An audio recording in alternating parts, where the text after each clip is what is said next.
My name is Robert. I am a 75-year-old retired certified public accountant who spent his life balancing corporate books. They think my silence is senility, but it is just the time I need to set the trap. The bank's air conditioning was blasting, freezing me to the bone, but it was the cold sweat on my oldest son's forehead that gave me the chills.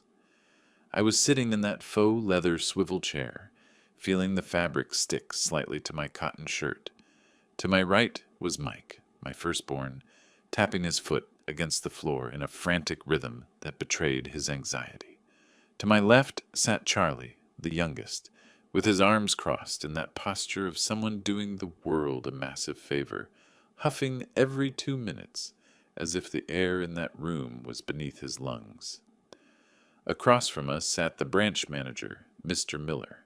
He was a young man I had watched grow up, and now he was looking at me with his eyes wide open, shifting his gaze back and forth between his computer screen and my wrinkled face. "Come on, Dad. We do not have all day," Charlie said with a harsh voice. "This is for your own safety. Did you see that WhatsApp scam on the news yesterday? Older folks are easy targets." "Yeah, boss," Mike chimed in, softening his tone. He was using that affectionate nickname he only brought out when he needed cash. "You worked so hard. Let us handle this boring part. The money will grow much faster in the joint account we opened. We will manage it, pay your bills, and you can just kick back and relax." I looked at my hands resting on the white Formica desk. Hands covered in age spots, the joints of my fingers a little swollen from arthritis. But they were the same hands that used to sign off on the county's balance sheets. The exact same hands that, when my wife passed away 2 decades ago, took the reins of our small cattle ranch and turned heavy debts into massive profits. They forgot who I am. To them, I just became the old man, an obstacle standing between them and the inheritance they believe is theirs by blood right, even before my heart stops beating. The injustice did not start that day at the bank. It had been creeping in for the past 2 years. It started with little remarks. "Dad, you forgot where you put your keys again," said with an exaggerated tone of concern. Then it evolved to, "Dad, you are in no shape to drive anymore. Just sell the car." And finally the fatal blow came during Sunday dinner last week, when Mike showed up with an unpayable gambling debt, and Charlie pitched his brilliant idea to invest in a juice bar franchise that would supposedly save the family. They needed capital, and that capital was my life savings. "Robert," Mr. Miller's voice trembled slightly. He knew about every single penny in that account. He knew that money was the fruit of sleepless nights, the savings of a lifetime, the strategic sale of a few acres of land at exactly the right time. "Are you absolutely sure you want to make this total transfer? It is a considerable amount, and the destination account is a joint one, solely in your son's names." Charlie leaned over the desk, invading the manager's personal space. "He already said yes, Mr. Miller. Stop making a big deal out of it. My dad already signed the authorization at home.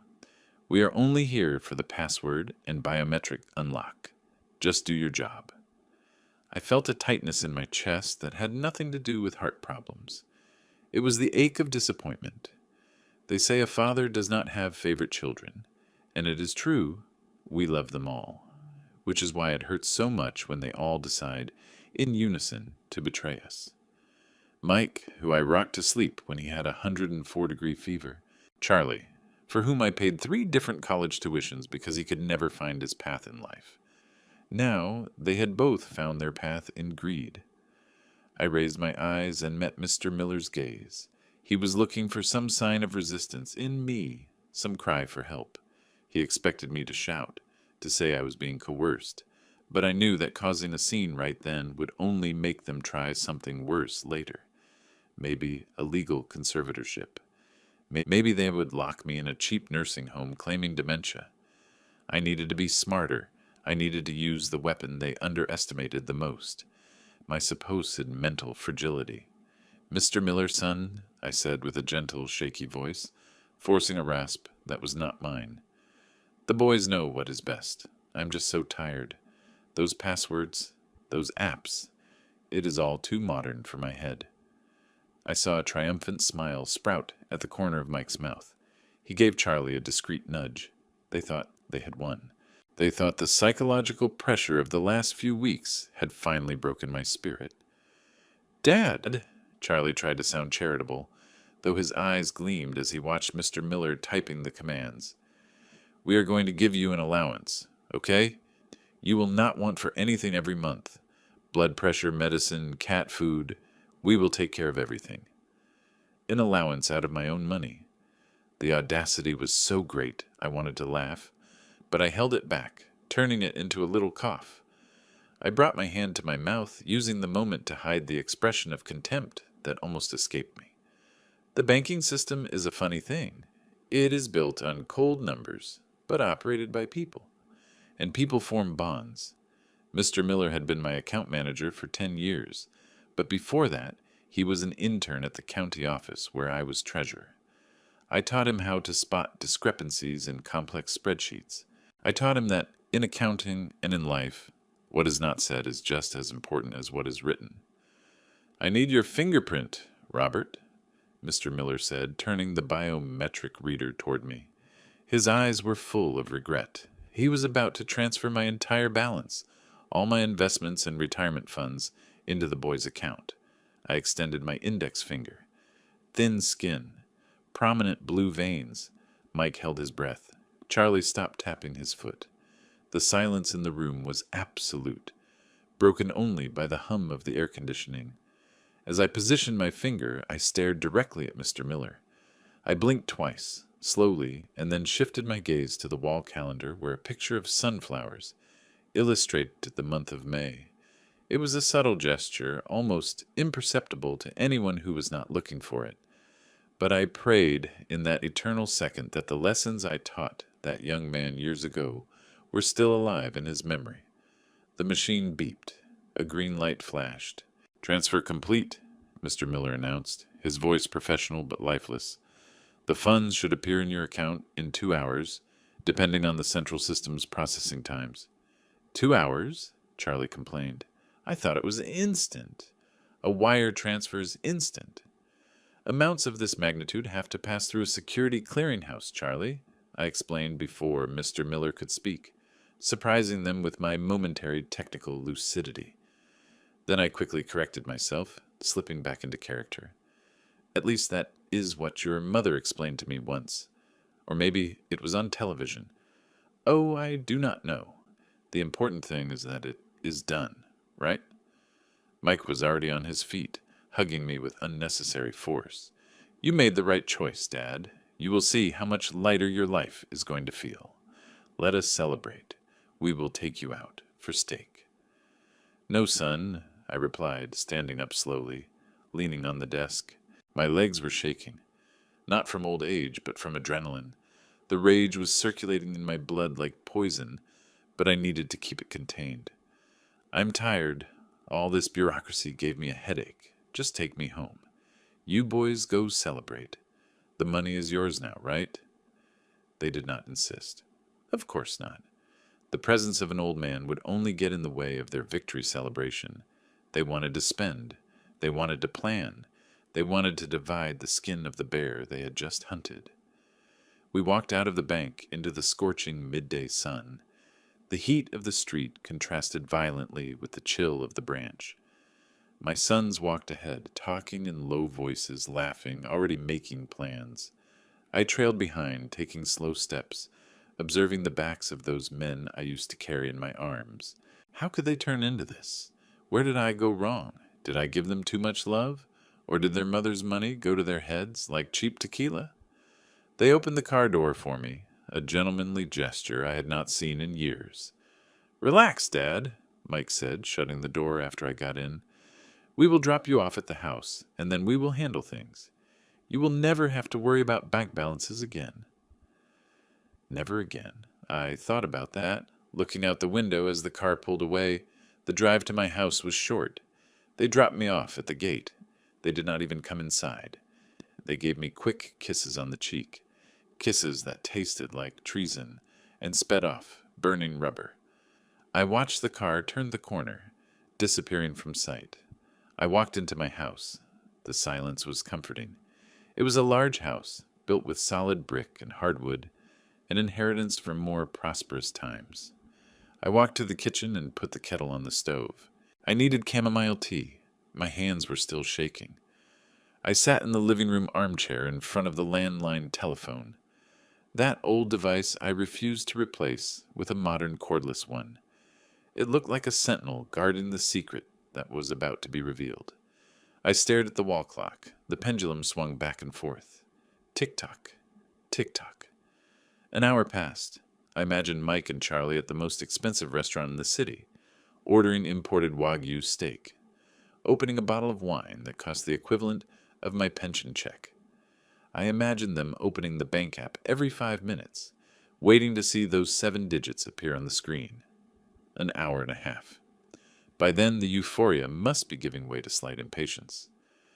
"Why is it taking so long?" Charlie must be asking. "It is just the system, relax," Mike would be replying, even though he was probably breaking into a cold sweat himself. 10 minutes left until the 2-hour mark. The water for the tea had already gone cold in the cup forgotten by my side. I could not drink it. My stomach was churning. It was a mixture of victory and deep sorrow. No father wants to win a war against his own sons, because for there to be a war, love must have already died on some battlefield. But dignity, our dignity, is the absolute last thing a man like me can lose. I knew it was not just about the money. It was about respect. It was about not being discarded like a piece of old furniture that no longer matches the decor. They thought they could strip me of everything I had built, leaving me naked and dependent on their charity. But they forgot that I was the one who built the empire, not their mother. Their mother was the heart, the strength, the smile. I was the brain. I was the calculator. The phone rang. The sharp sound tore through the silence of the house, making me jump even though I was expecting it. I let it ring once, twice. I took a deep breath. I straightened my spine in the armchair. I cleared my throat. I could not answer with a weepy voice. I had to be the same old Robert. I picked up the receiver. "Hello, Robert." It was Mr. Miller's voice. It sounded different than it had 2 hours ago. It was firmer, but with a tone of complicity. "This is Mr. Miller from the bank." "Yes, son. Did something happen?" "I'm calling to inform you about the transaction you requested earlier in the presence of your sons." I took a dramatic pause. I knew what was coming, but I needed to hear it. I needed to be sure the sunflower protocol still worked. "What happened?" "The money did not go through." "They must be worried." "No, Robert, and it is not going to. The bank's security system flagged the transaction as atypical, but more importantly, you triggered the coercion clause." I closed my eyes and released the air trapped in my lungs. The coercion clause, a mechanism I created for myself 5 years ago when I started seeing news about children exploiting their elderly parents. A notarized document filed with the bank's management that stated, "Any in-person transfer over $50,000 will only be valid if I cross the T in my signature. If the signature is made without crossing the T, or with slightly altered handwriting, the transaction must be simulated, blocked internally, and reversed after 2 hours." I had signed Robert without crossing the T and blinked at Mr. Miller, looking directly at the sunflower calendar, the visual code that confirmed, I am being coerced. Follow the protocol. "It has already been reversed, Robert," Mr. Miller continued. "The balance has been fully returned to your shielded investment account. Your sons, well, they are currently looking at a zero balance and a compliance error message telling them to contact the original account holder." A bitter smile formed on my lips. I could imagine the scene. The credit card being declined when trying to pay the restaurant bill. The embarrassment. The panic. "Thank you, Mr. Miller. You're a good kid. Do you need me to do anything else? If they come back around—" I interrupted him, my voice now as cold as the steel of the bank's vaults. "Tell them the issue is with the IRS. Make up some bureaucratic excuse. Buy some time. The conversation is strictly between them and me now." I hung up the phone slowly. I got up from the armchair and walked to the living room window overlooking the street. The afternoon sun illuminated the garden I cultivated with such care. The roses were beautiful, but the thorns were sharp. That is life. I knew that in a few minutes my cell phone would start ringing. They would come back furious, demanding explanations, yelling, trying to intimidate me once again. But the dynamic was different now. The money was safe. The power was back in my hands. They thought they were dealing with a defenseless old man they could manipulate with fake smiles and cheap pressure. They forgot that I was the one who taught them how to walk, and it would be me who had to teach them now, as grown men, how to be real men. I went to the drawer in the study where I kept my most important documents. I pulled out a red folder. Inside, there was no cash and no will. There was evidence.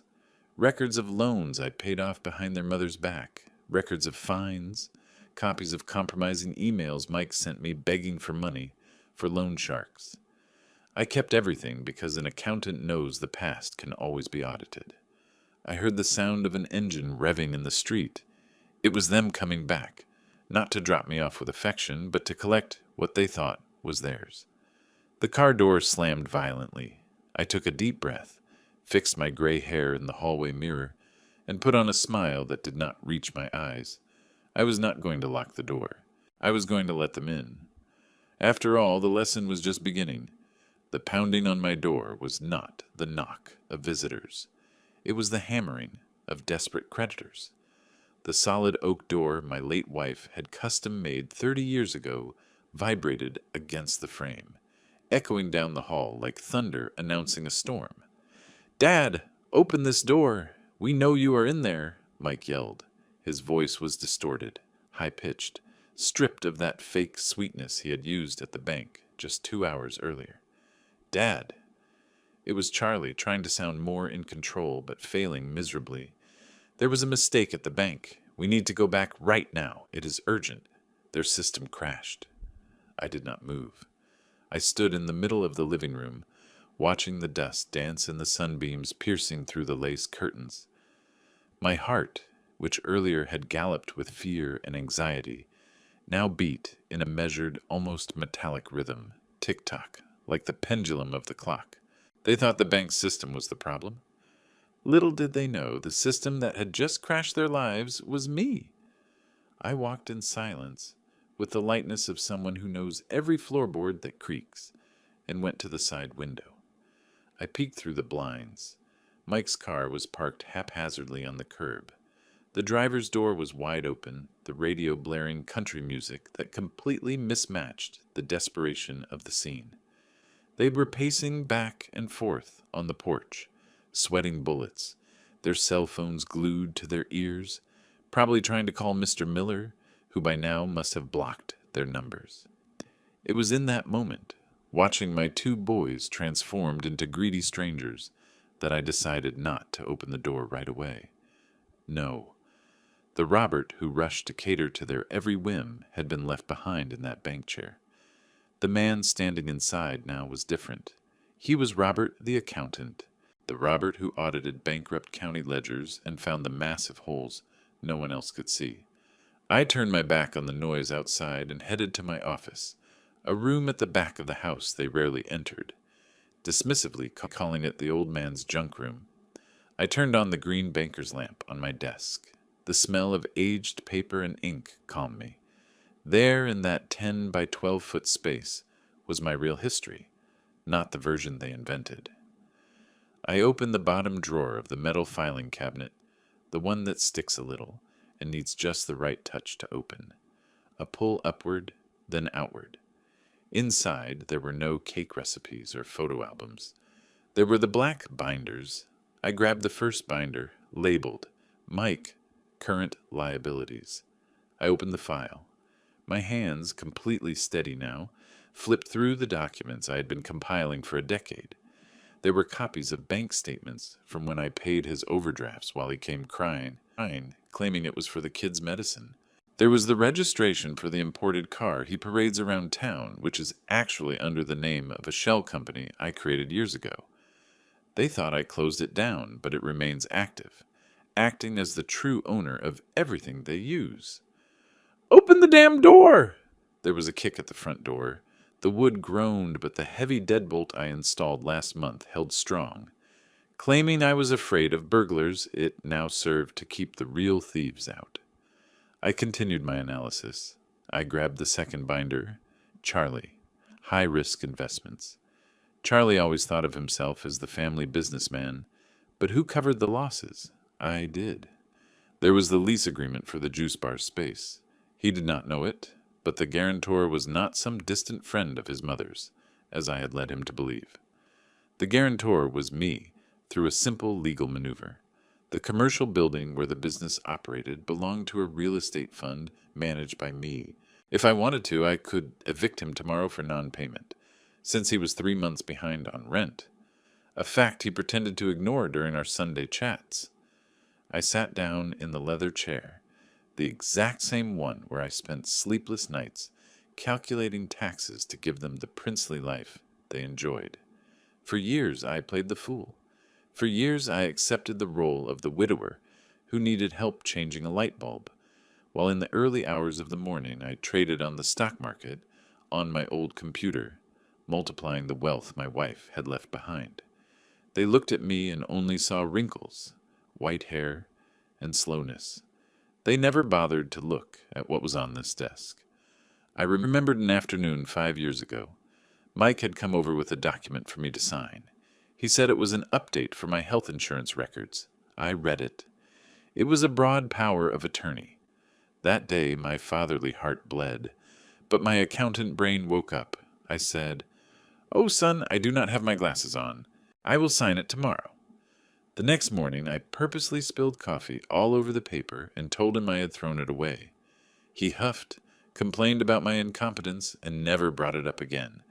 But the alarm had been tripped. I started preparing that very day. The noise outside stopped for a moment. I heard the car engine turn off.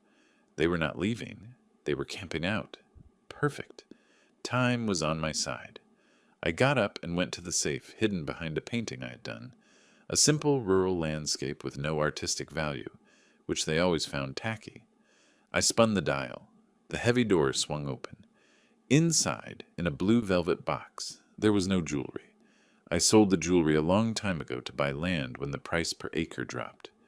Inside the box was my trump card, the family master ledger. It was a hardcover notebook where I handwritten every single cent that left my account and went into theirs. Date, amount, alleged reason, actual reason. March 12th, $5,000 to Mike. Alleged reason, roof repair. Actual reason, gambling debt at the club. April 4th, $8,000 to Charlie. Alleged reason, graduate course. Actual reason, a weekend getaway with the new girlfriend.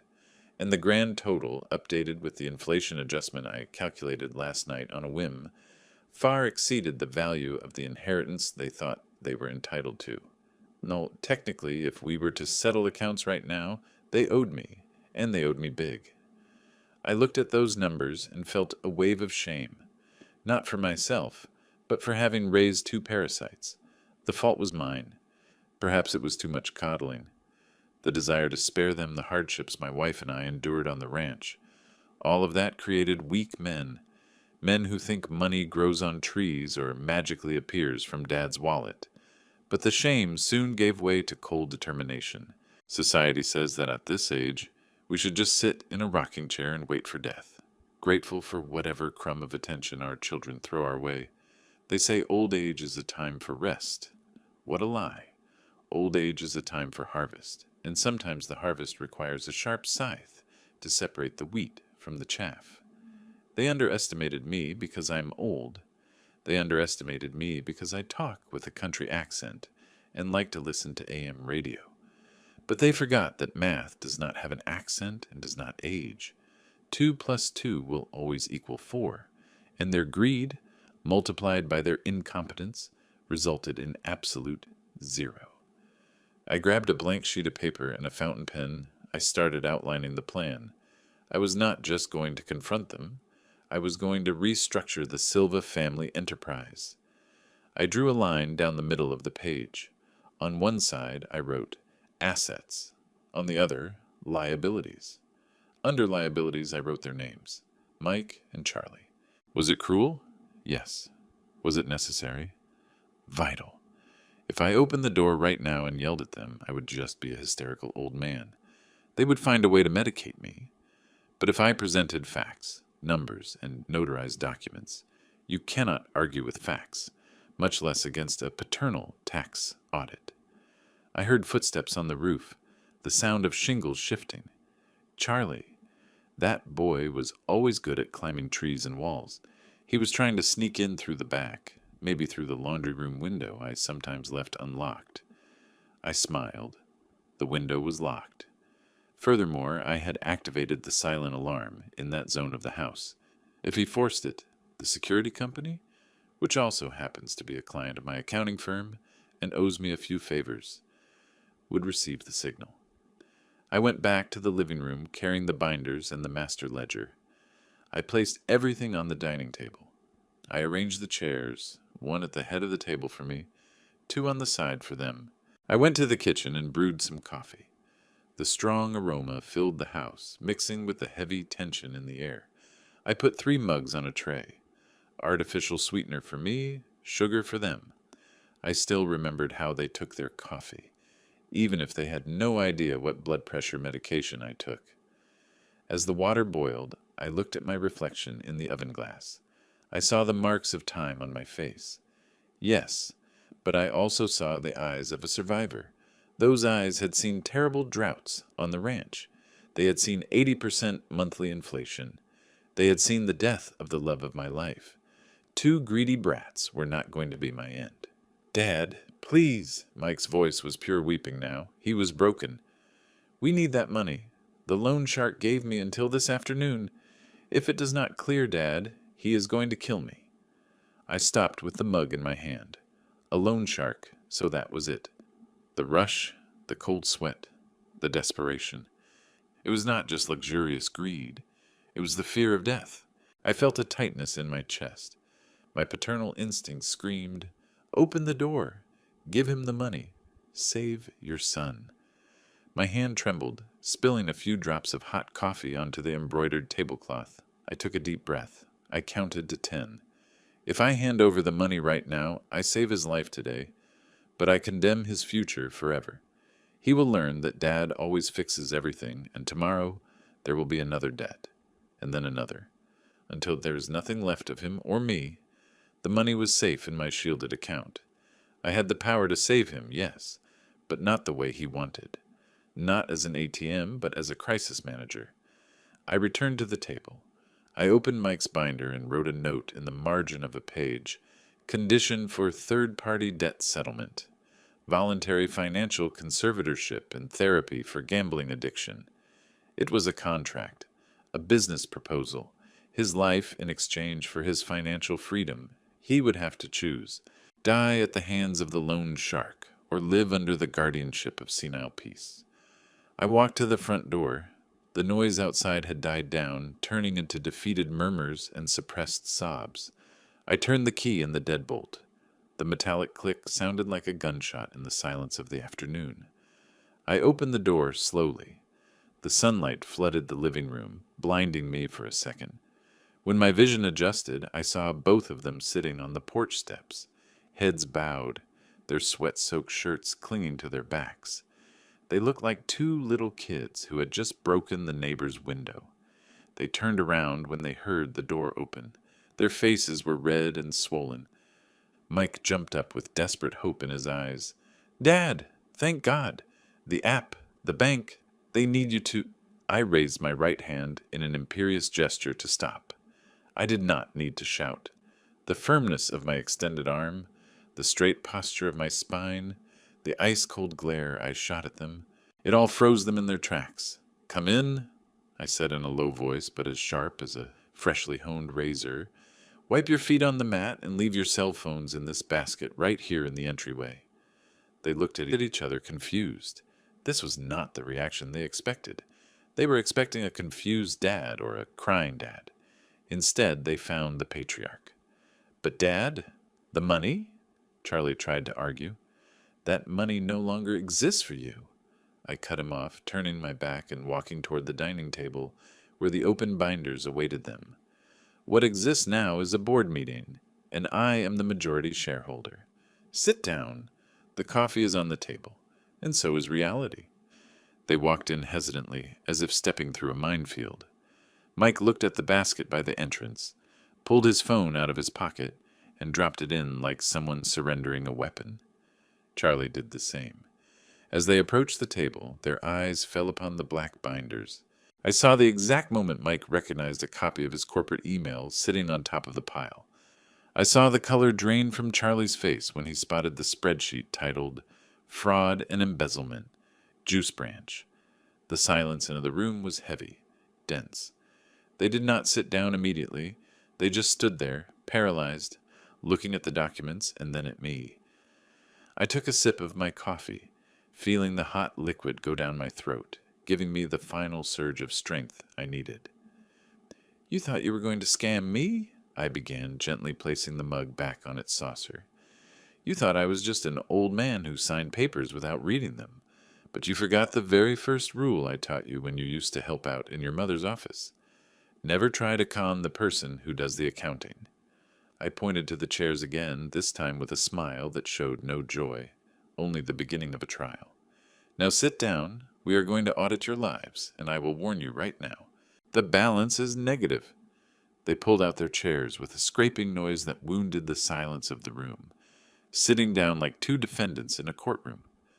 Mike rested his elbows on his knees and hid his face in his hands, while Charlie tried to maintain a straight posture, crossing his arms in a silent defiance that his terrified eyes easily betrayed. I did not say a word. I just adjusted my glasses on the bridge of my nose and started organizing the papers on the table with calculated slowness. I aligned the edges of the binders, placed the fountain pen exactly parallel to the master ledger, and smoothed out an imaginary wrinkle on the tablecloth. The sound of my calm breathing contrasted with Mike's ragged panting. I knew the clock was ticking and that for him, every second was one step closer to a violent collection. But haste is the enemy of precision, and this situation demanded surgical precision. "Item number 1, I announced, opening Charlie's black binder without looking at him. My voice came out steady, without a single crack. The same voice I used in county budget meetings 30 years ago. "Tropical Natural Juice Company." Charlie uncrossed his arms and leaned forward, his defense already on the tip of his tongue. "Dad, that is in the past. The business did not work out because of the recession, the market. You do not understand business." "Business." I repeated the word with a bitter taste in my mouth, looking at him over the rim of my glasses. "I understand numbers, Charlie. And the numbers say you declared the purchase of 3 commercial freezers at $3,000 each." I slid a printed sheet toward him. It was a copy of the invoice he sent me at the time to request reimbursement. "But here is your personal bank statement, from the exact same date. The charge was at an electronics store, a home theater system, and 2 plane tickets to Cancun." Charlie opened his mouth, but no sound came out. His face, already flushed from the heat, turned a deep shade of purple from shame. "That is called embezzlement, son. In the corporate world, it is grounds for termination with cause. In our family, I called it helping the boy get a start in life. But today's audit no longer allows for euphemisms." Mike lifted his head, his bloodshot eyes brimming with tears. He did not care about his brother's sins. His own fear was far more urgent, more visceral. "Dad, for the love of God, that man is going to come after me. He knows where I live. He knows where the kids go to school. I need that $50,000 today, right now. We can argue about all this old stuff later. I will sign whatever you want. Just release the money." I looked at my firstborn, a 48-year-old man with a receding hairline and a growing gut, crying like a little boy who just scraped his knee on the pavement. My heart ached, a sharp physical pain. The urge to hug him and tell him everything would be okay was overwhelming, but a hug right now would be his death sentence. If I paid without question, I would save his life today, but condemn his future forever.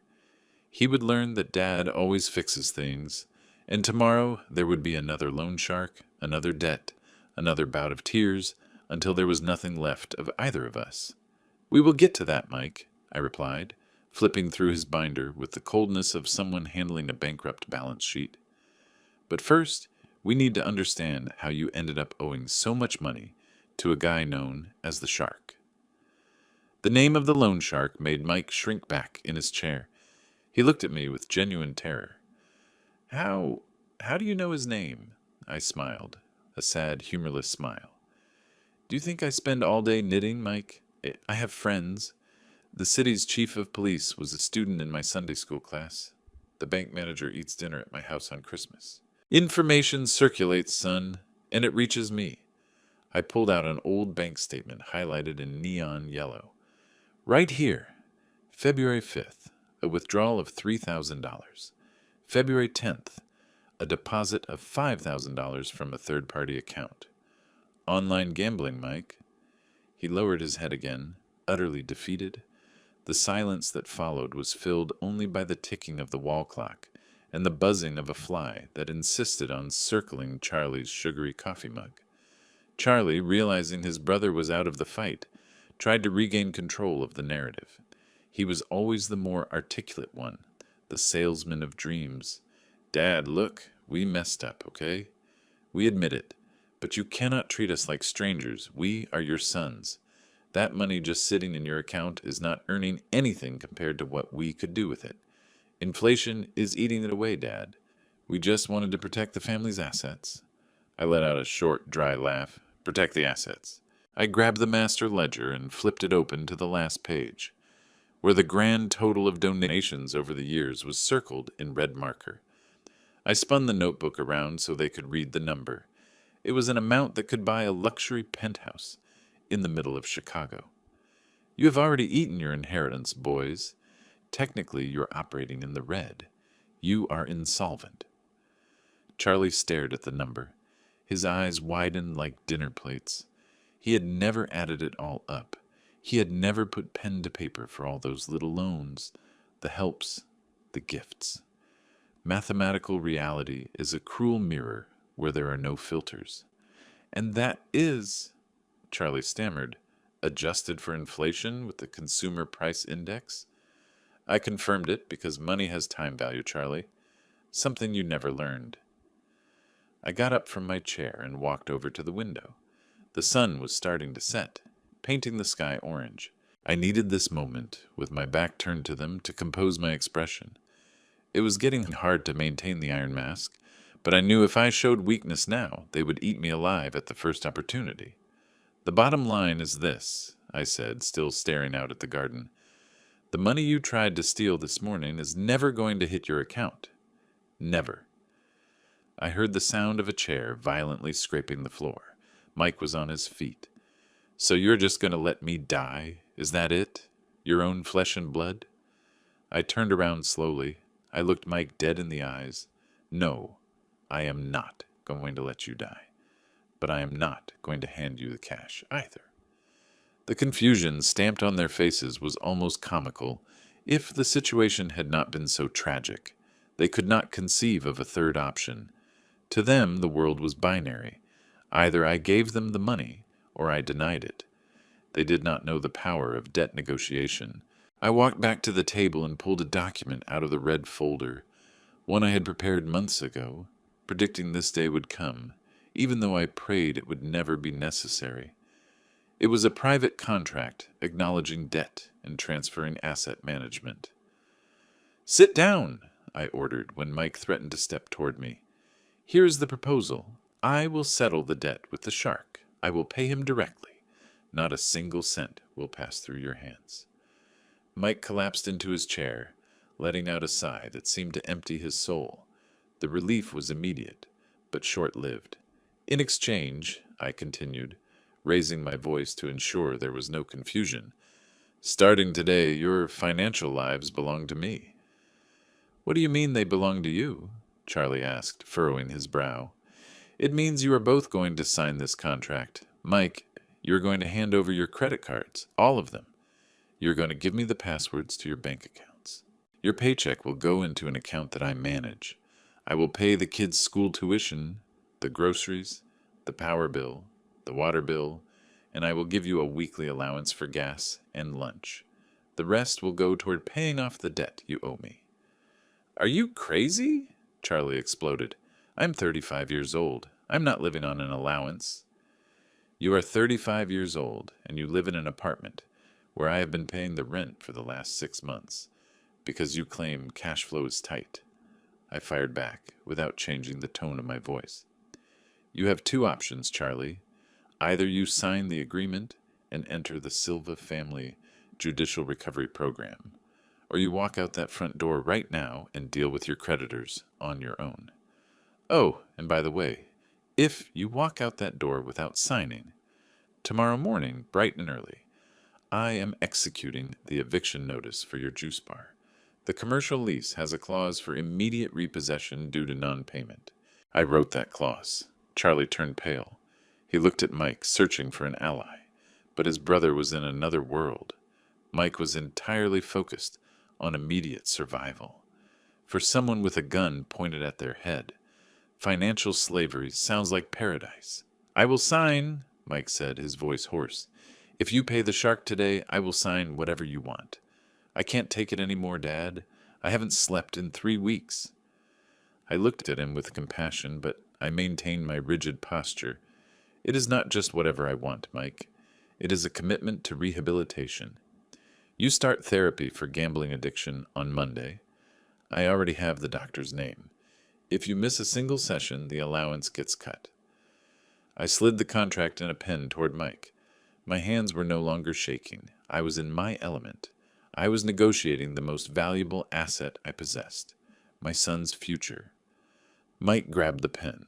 His hand was shaking so badly he had trouble steadying his wrist against the paper. He signed. A shaky, ugly signature of a defeated man. A shaky, ugly signature of a defeated man. "Your turn, Charlie," I said, turning to the youngest. He crossed his arms again, trying to gather the pieces of his broken pride. "I do not have gambling debts. I am an entrepreneur. I need working capital, not a babysitter." "You have labor debts, Charlie." I played my final card. 3 former employees filed lawsuits against you last week. You did not get the notices because they went to your old address, but the union lawyer called me. Guess who they think is the capital partner of the business?" Charlie deflated.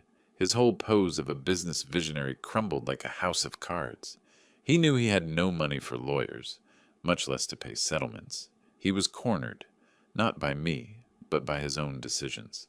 I was simply the only emergency exit left in that burning building. "And if I sign, you will take care of the lawsuits?" he asked. "The legal department of my holding company will handle the defense," I replied, using a pompous term to refer to Everett, my lawyer and lifelong friend. "And we are going to restructure your business, cut costs. You might have to work the counter for a while instead of sitting in the back office playing on your phone." Charlie huffed, looked at the ceiling, looked at his destroyed brother sitting beside him, and finally grabbed the pen right out of Mike's hand. He signed with anger, almost tearing the paper with the force he put under the period. I collected the contracts and verified the signatures. Everything was legally binding.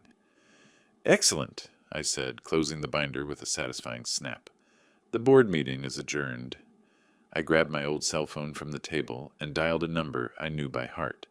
I put it on speakerphone so they could hear. "Hello?" A gruff, suspicious voice answered on the other end. "Mr. Robert." "This is Robert, Mike's father." Mike held his breath. His eyes went wide. Speaking directly to the loan shark was completely unthinkable in his world. "Robert!" The man's voice changed, becoming cautious.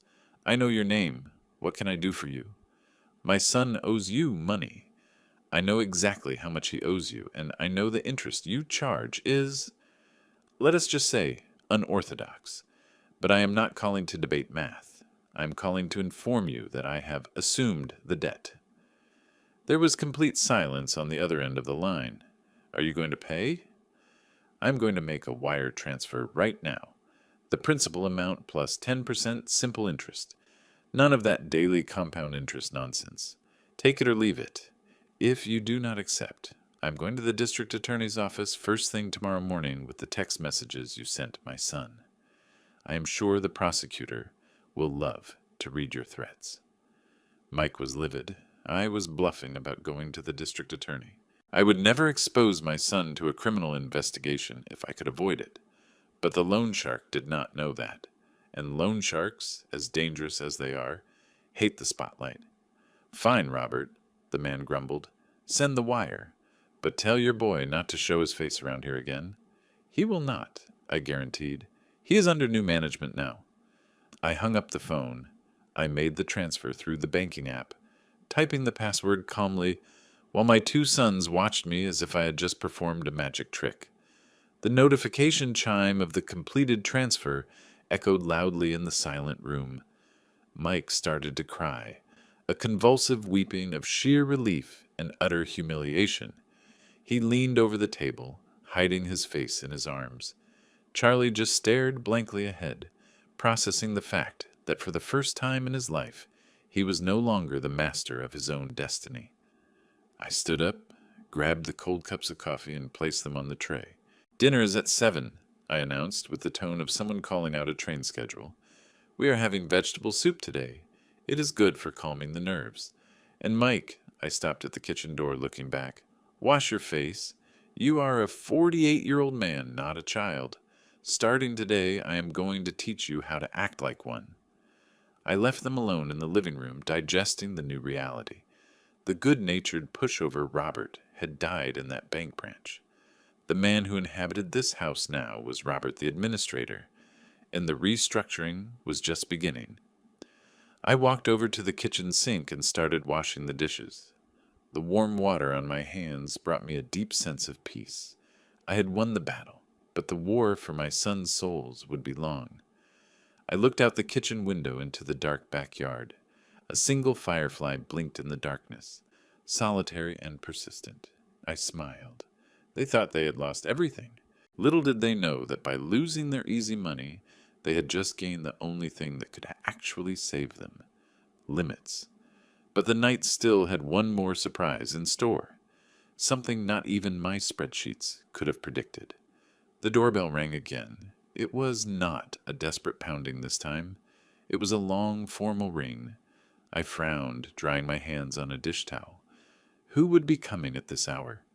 I went to the door, walking past my sons who were still frozen at the dining table. I looked through the peephole. On the other side stood Mr. Miller, the bank manager, and he was not alone.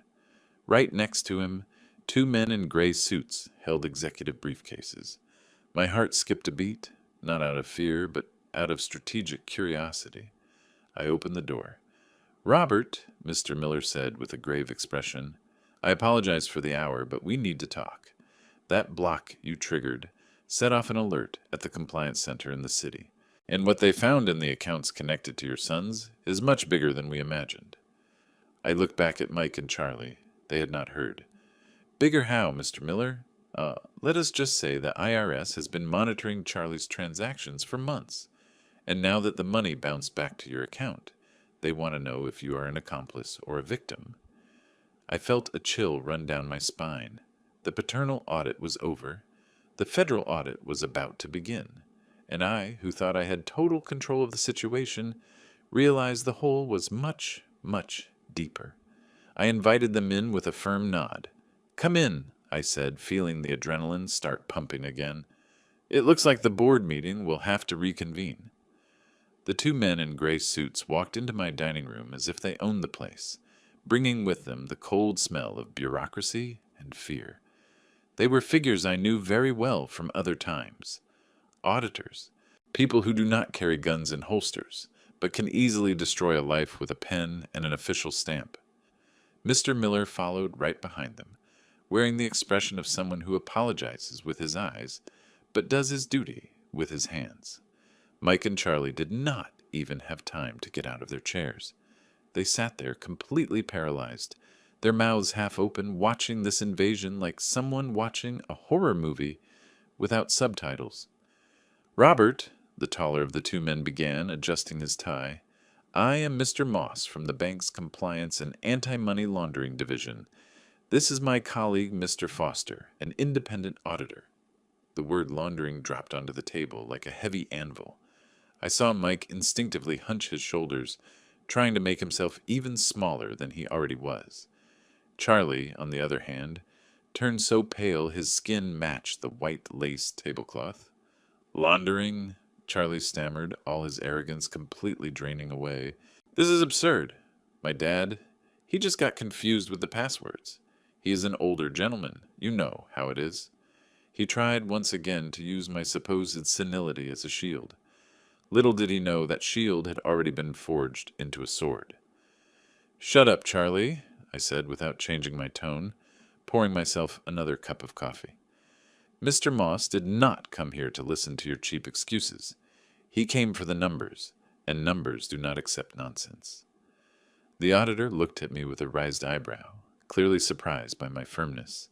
He expected to find a trembling grandpa, not an army general serving coffee. You are correct, Robert, Mr. Moss continued, opening his briefcase on the sideboard, since the dining table was already occupied by my own audit. The system detected a large transfer attempt to an account that was already red-flagged. Your son's joint account has received several fragmented deposits over the last 6 months, which characterizes structuring to evade financial reporting. He spun a chart around to face Charlie. Money moving in and out fast with dubious origins. And today, this attempt to inject your father's entire net worth into this financial carousel triggered the maximum alert. We are here to figure out if we need to send the report to the IRS tonight. The IRS? The air in the room suddenly became scarce. Mike started hyperventilating. Charlie, who always bragged about being a modern businessman, looked like a child who had just broken his mother's favorite vase. It was him, Mike yelled, pointing a trembling finger at his brother. I do not know anything about this. I just have gambling debts. I am an addict, not a criminal. The joint account was your idea, you traitor, Charlie fired back, standing up. You used the account debit card to pay off your loan sharks. You contaminated the cash flow. Both of you, sit down. Now my voice thundered through the room, rattling the glass in the display cabinet. They obeyed instantly. The habit of paternal obedience, dormant through years of blatant disrespect, woke up with the sheer force of fear. I turned back to the auditors. It was my turn. I had spent the last hour humiliating my sons to save them from themselves. Now I needed to humiliate the bureaucracy to save them from prison. Mr. Moss, Mr. Foster, I began, adopting the exact posture I had used for decades when facing down county inspectors. Are you looking at a crime scene? Because I am looking at a scene of domestic incompetence. I walked over to my bookshelf and grabbed a third binder, a blue one I had not shown the boys yet. What you call structuring for money laundering, my son Charlie calls creative financial engineering. But in reality, it is just accounting stupidity. I opened the blue binder right in front of the auditors. Here is the proof of origin for every single cent that went into their account from me. Legal donations within the exemption limit or with the gift tax duly paid. I pointed to the paid receipts. What they did afterward, mixing it with the juice bar funds and Mike's payments to loan sharks, was an absolute disaster, I admitted. But it is not a federal crime. It is reckless management. Robert, Mr. Foster interrupted, adjusting his glasses, you have impressive documentation, but the activity in the Juice franchise account, there are third-party deposits that do not line up with selling cups of juice. I looked at Charlie. He was sweating bullets. I knew exactly what it was. He had accepted investments from shady country club friends, promising unrealistic returns, a pyramid scheme. My son had built a small financial pyramid without even understanding the basic geometry of what he was constructing. I know, I replied, keeping my gaze locked firmly on the auditor. That is why 2 hours before you arrived, I took action. I grabbed the contracts they had just signed, the ink still fresh on their shaky signatures. As you can see, at 4:30 this afternoon, a private instrument acknowledging debt and transferring management was formalized. As of this date, I, Robert, a certified public accountant with state registration number, which you can verify in the footer, have assumed total intervention in my son's businesses. The auditors took the paper. They read it carefully. Mr. Miller, standing in the corner of the room, smiled discreetly. He knew I was good, but he did not know I was this fast. This changes the liability structure, Mr. Moss murmured. It means you are completely aware of the liabilities and are committing to restructuring the accounts. Exactly, I crossed my arms. The transfer I attempted today at the bank, the one that triggered your security protocol to block it, was the final test. I needed to know how far their greed and desperation would go so I could intervene legally. The scam was not them against me. It was a paternal forensic audit. I created the situation to expose the fragility of their system. It was a technical lie. Of course, I had not planned the audit visit. But in war and in accounting, whoever tells the best story wins. I was turning my son's attempted robbery into a highly controlled rescue operation. Charlie looked at me with a mixture of utter shock and deep adoration. For the first time in his life, he saw his father not as the old man who baked cornbread, but as the man who faced down lions in business suits. Management has been assumed, Mr. Foster said, snapping his briefcase shut. We need a regularization plan filed with the IRS for the juice company within 5 business days. Otherwise, the account freeze remains, and the investigation continues. You will have the plan in 3 days, I guaranteed, and the back taxes, along with penalties and interest, will be paid tomorrow morning.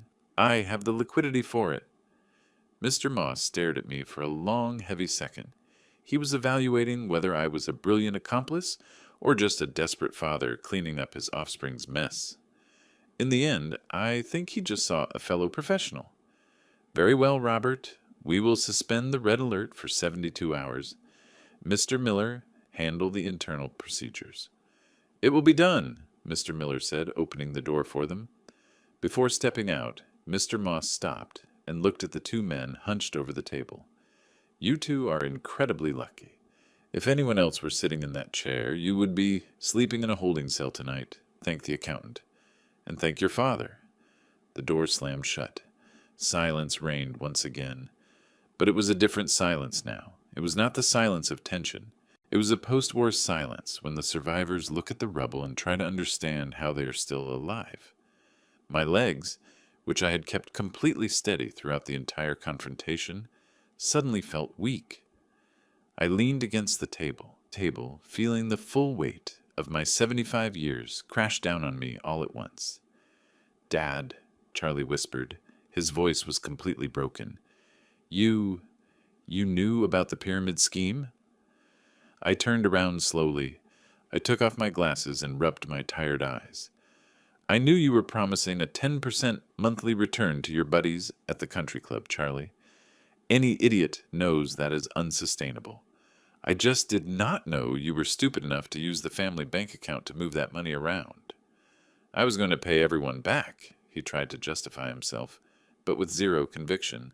It was just a matter of time before the franchise took off. There are no buts, Charlie.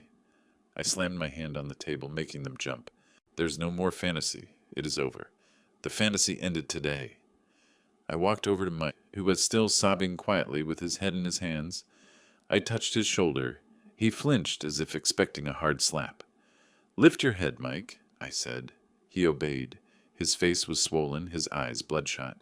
The boy I walked to school on his first day was now a man destroyed by addiction and fear. The loan shark is paid. The auditors are gone. You are clean. He grabbed my hand and kissed it, wetting my skin with his tears. Thank you, Dad. Thank you. I swear, never again. Do not swear, I cut him off, pulling my hand back. Swearing is just words in the wind. I want actions, and the first action is going to be painful.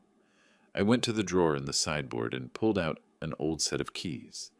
They were the keys to their bedrooms, rooms I had kept perfectly intact since they left home 20 years ago.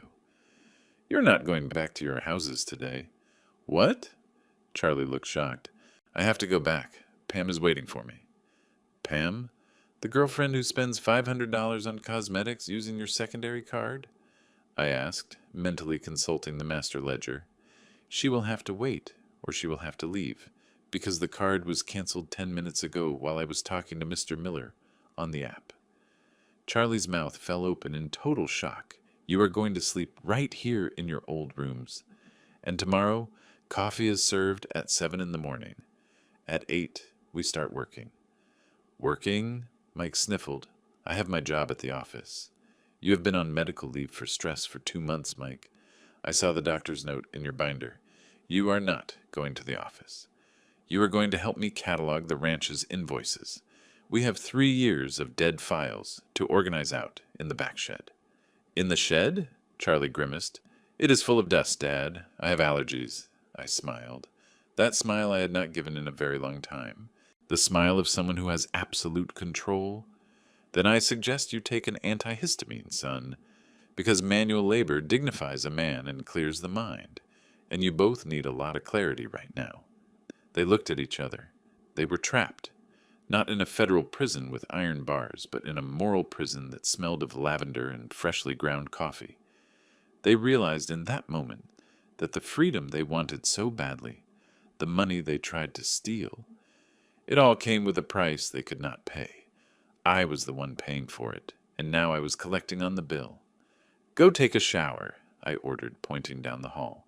There are clean towels in the closet, and do not use too much hot water. The utility bill is part of the audit, too. I watched my 2 sons, grown men, walk with their heads bowed toward their childhood bedrooms. They looked smaller, more fragile. The heavy weight of arrogance had been lifted from their shoulders, leaving nothing but raw, naked humanity. When I heard the bathroom door close and the shower turn on, I finally allowed myself to sit back down in the armchair. My body ached, my head pounded, but my spirit felt strangely light. I picked up the landline and dialed Everett, my lawyer. Robert, he answered with a sleepy voice. Did something happen?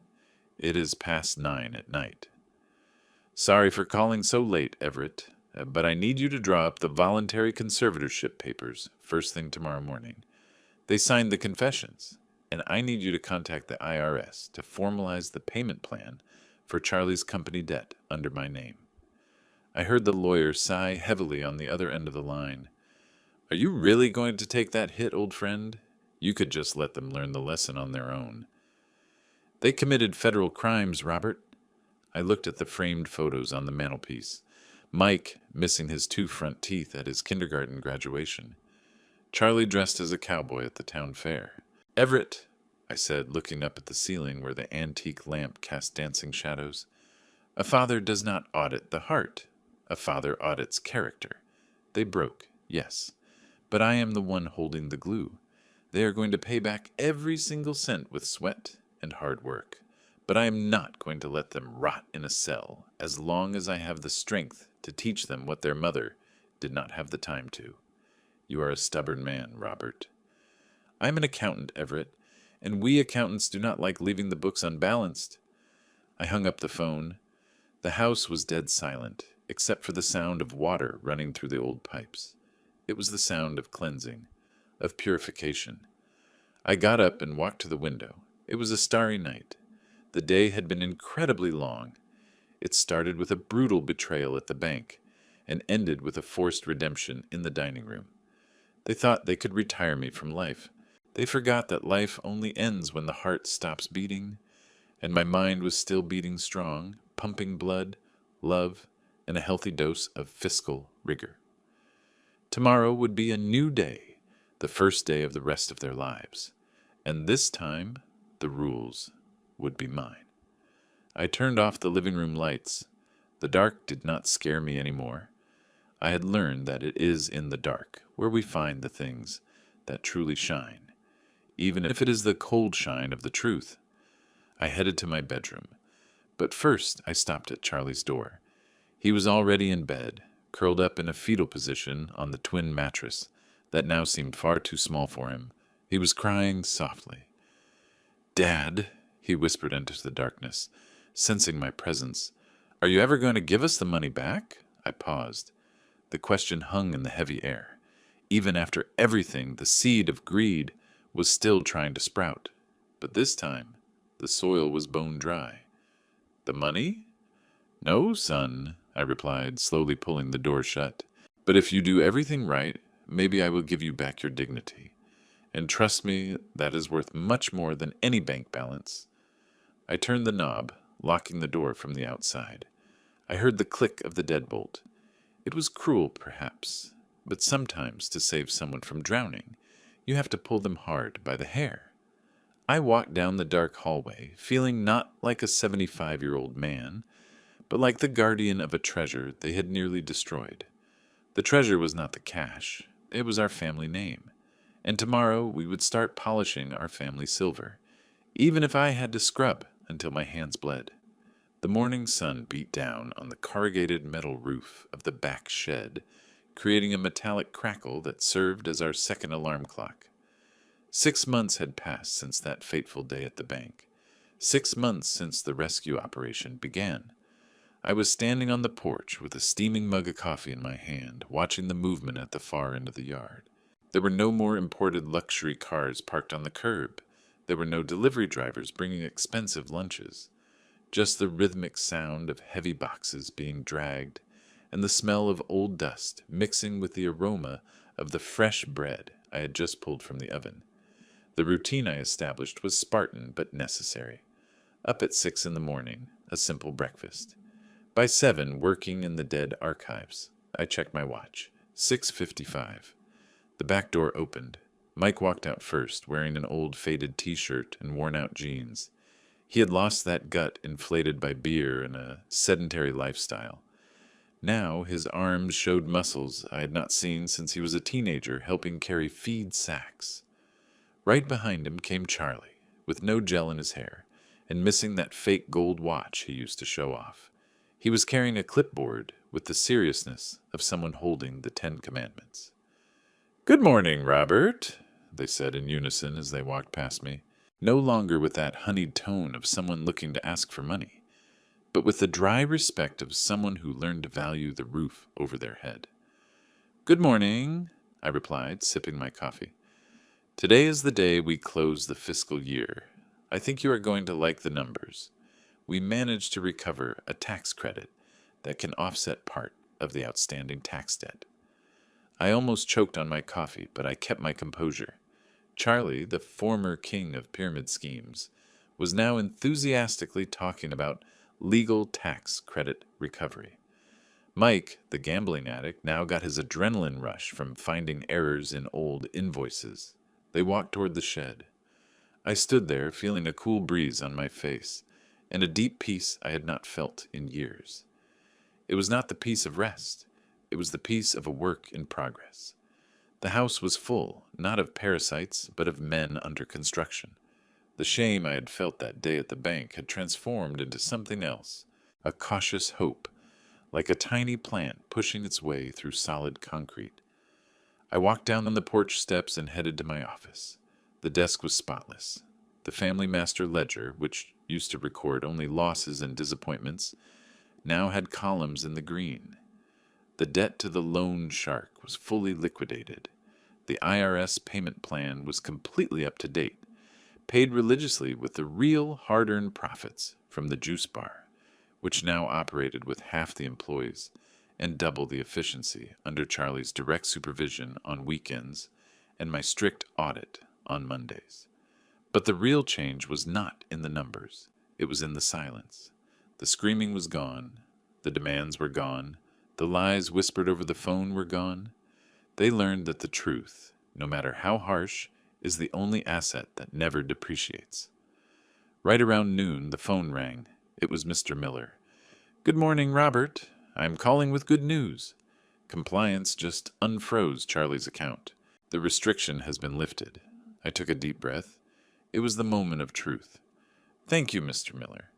Keep the block on any external transfers over $1,000, as per my power of attorney, but you can unlock the debit card for grocery expenses." "Are you sure?" "That is a big vote of confidence." "Trust must be audited, Mr. Miller. Let us see how he behaves." I hung up and went out to the shed to call the boys in for lunch. When I walked in, the scene froze me in my tracks for a second. They were sitting on the floor, surrounded by yellowed papers. Charlie was holding an old photograph that must have fallen out of a folder. It was a picture of their mother, sitting on horseback and laughing. "Mom worked really hard, didn't she?" Charlie remarked with a choked voice. "Look at these invoices. She bought barbed wire and paid in cash to get a discount. We threw all this away in a matter of months." "We were absolute idiots, Charlie," Mike replied, wiping his face with the dirty sleeve of his shirt. "Dad, he saved us from ending up like those guys I see on the street begging for change. If the shark had caught up to me—" "Do not even mention it." I cleared my throat. They jumped, startled, and quickly tried to straighten their posture. They tucked the photo away with reverence. "Lunch is on the table," I announced. "We have chili and we have pie." Their eyes lit up. The pie was the ultimate prize, my currency of emotional exchange. I only baked it when the weekly balance sheet closed in the positive. We sat at the table. The conversation flowed. They no longer talked about miracle investments or easy money. They talked about the price of fertilizer, about the need to repaint the fence, about how Mike's oldest son was doing well in the public high school he had been transferred to. A tough lesson in humility that had done the boy a lot of good.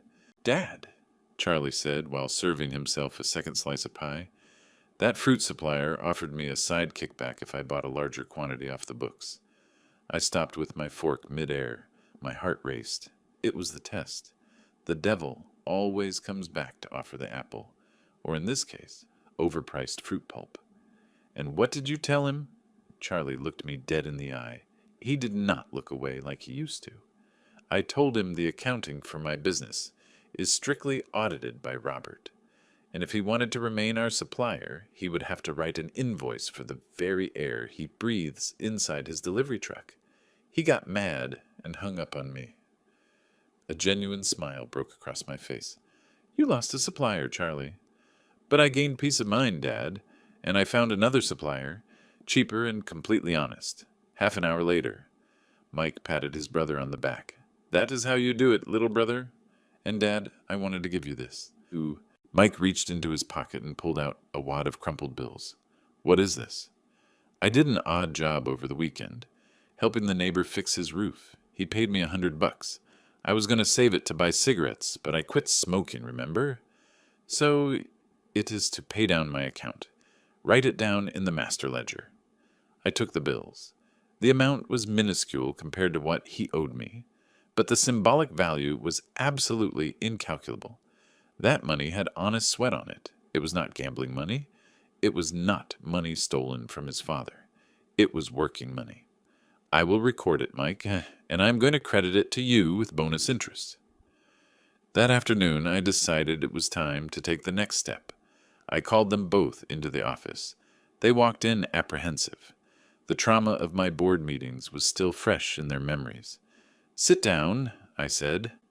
I opened the drawer and pulled out 2 keys. They were the keys to their apartments. "The period of total intervention is over," I announced. They looked at the keys, then at me, in total disbelief. Neither made a move to take them. "Are you kicking us out?" Mike asked, genuine fear in his voice. "Dad, I'm not ready. I like working in the shed. I like the routine. It is dangerous out there. I am terrified of relapsing." "Me too," Charlie agreed. "The juice bar is doing great. But if I am alone with the cash register—" "I do not know, Dad. The temptation is huge." I looked at those 2 bearded men openly admitting their weaknesses. That required more courage than any alpha male bravado they used to display. "I'm not kicking you out. I'm giving you your homes back, but with strict conditions. You can go back to living in your apartments, but the work in the shed continues, and the financial audits continue too. The only difference is that now you will sleep in your own beds." "And what if we do not want to leave yet?" Charlie asked. "What if we want to stay a little longer? I actually rented my apartment out to a college student. The money goes straight into the account to pay off the debt." I smiled. They had forged a bond with discipline. Total freedom terrifies those who have finally discovered the comfort of boundaries. "Fine. You can stay, but you will start paying rent for your bedrooms here. A symbolic amount, of course, but nothing in this life is free. They laughed. They laughed for real, full of relief. The following months were all about consolidation. Charlie's labor debt was fully paid off. Mike's name was finally cleared from the credit bureaus. Little by little, the community started looking at our family with respect again. Last Sunday, we went to church. I walked in arm with my two boys. I saw Mr. Miller sitting in a nearby pew. He winked at me and gave a discreet thumbs up. It was not easy. There were days when Mike cried from gambling withdrawal. There were days when Charlie cursed the endless bureaucracy. There were days when I locked myself in the bathroom and wept, exhausted from being a five-star general, just wanting to be a grandpa who baked cookies. But I knew that if I showed weakness, the whole house of cards would collapse. Today I am sitting in my armchair with the master ledger in my lap. The last line on the page reads, "Outstanding balance, 0." Is it true? Of course not. Financially, it will still take them years to pay back everything I invested to save them. But morally, the debt is settled. They paid it back with a complete change of character. I heard the front door open. It was my grandkids, Mike's children, coming home from school. They ran over to hug me. "Grandpa, Dad said he is taking us fishing this weekend. He said he bought the fishing rods with his overtime money." I hugged the kids, breathing in the scent of innocence and the future. Mike walked in right behind them, smiling. It was not the euphoric smile of mania, but the quiet smile of deep satisfaction. "It is true, Dad. Charlie is coming too. We are just heading down to the creek. Nothing fancy. Just some ham sandwiches and cold lemonade." That is the best banquet there is," I replied. When night fell, I found myself alone on the porch again. The sky was clear, studded with stars. I thought about my late wife. I thought about how proud she would be, not of the wealth we kept, but of the absolute ruin we avoided. Many parents think that loving means giving everything, shielding their children from suffering, covering up their mistakes with unconditional forgiveness. I discovered the hard way that loving also means auditing. Loving means saying no. Loving is letting your son feel the crushing weight of his own decisions, but standing right there to teach him how to carry the load. They wanted my money. They said they would take better care of it. The irony is that by trying to seize my assets, they ended up discovering their own, a genuine capacity for hard work. I closed the black hardcover notebook. I ran my hand over the rough texture of the cover. That book saved my family. It was not the money recorded in it, but the brutal truth it represented. I stood up, feeling my joints pop a little. Age exacts its toll. That is an accounting no one can escape. But I feel younger today than I did 6 months ago, because today I'm not just a rich widower waiting for the end. I am the patriarch of a restored clan. Tomorrow, I have a meeting with Everett. We are setting up a family trust with strict rules of succession. Nothing will be handed over on a silver platter. Everything will be earned by merit. My sons agreed to it and signed on the dotted line. They learned that an inheritance is not a right. It is a responsibility. I went back inside the house and started turning off the lights one by one. The hallway was silent, but it was not empty. It was filled with the dignity we had won back. I stopped in front of the hallway mirror, fixed my white hair, looked deep into my own eyes, and told myself in a whisper that only the walls of this old house could hear. The books are balanced, Robert. The assets finally exceed the liabilities. You can rest. But I knew I would not rest, because tomorrow the alarm goes off at 6. And as long as I have the strength to hold a pen and brew a strong pot of coffee, the audit continues. After all, life is an enterprise that never truly closes its doors, and the most valuable profit of all is sleeping with the clear conscience of knowing I did what was necessary, not what was easy. I went to my room. I lay down in bed, and for the first time in years, I slept without dreaming about numbers. I dreamed about sunflowers, endless fields of strong sunflowers turned toward the light with deep roots that no storm could ever tear out. And walking right in the middle of them were my sons, standing firmly on their own 2 feet. The tab was finally paid in full. 3 years later, Robert's story became a legend in his community, not for the money he saved, but for the men he rescued. Mike now runs a support group for gambling addicts at the local community center. He has been clean for 3 years, and his marriage has completely healed. His kids look at him as the hero he truly is, a man who fell, but got back up. Charlie sold off the Juice franchise. With the capital and under his father's strict supervision, he opened a small family diner. Nothing flashy, just a few booths, honest food, and the books completely up to date. His profits are modest, but they are clean, and for the first time in his life, he sleeps soundly. Robert still lives in his big house. Every Sunday, the entire family gets together. The grandchildren run through the garden he tends with such care. The roses are beautiful. The thorns are sharp. The family master ledger now has a new title on the very first page, written in Robert's elegant handwriting: The Family Trust. It is not measured in dollars, it is measured in principles. And on the very last page, written in red ink, there is a single line: The greatest inheritance is not what you leave in the bank. It is what you build in the heart. Robert celebrated his 78th birthday, surrounded by his sons, daughters-in-law, and grandchildren. After blowing out the candles, Mike stood up to give a toast. To the man who saved us from ourselves. To the accountant who taught us that the true balance sheet is not found on a spreadsheet, but in the mirror. To our father, our teacher, our auditor, cheers. Cheers, everyone replied. Robert, with tears in his eyes but a bright smile on his face, raised his glass of iced tea. To our family, he said with a firm voice, may we never forget that true wealth is not about having a lot, but about needing very little. And the greatest asset of all is never deposited in banks. It is deposited in clear consciences and hard-working hands. That night, after everyone had gone home, Robert sat down in his favorite armchair. He opened the master ledger one last time. On the inside of the back cover he wrote, If anyone finds this book in the future, know this: money comes and goes. Businesses grow and go bankrupt, but a family built on truth, hard work, and dignity is an asset that no crisis can ever destroy. I gave my sons the hardest lesson of their lives, and it was the most loving one as well. Because loving is not just about holding on. Sometimes loving means letting go. Sometimes loving means letting them fall, so they can finally learn how to stand up on their own. Robert, certified public accountant and father, 78 years old with 60 years of auditing lives, he closed the book. He locked it away in the safe behind that ugly painting his sons used to despise.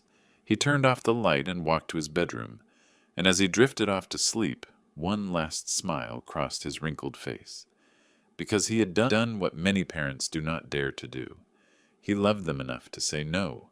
He loved them enough to let it hurt. He loved them enough to stand his ground when every fiber of his being wanted to give in.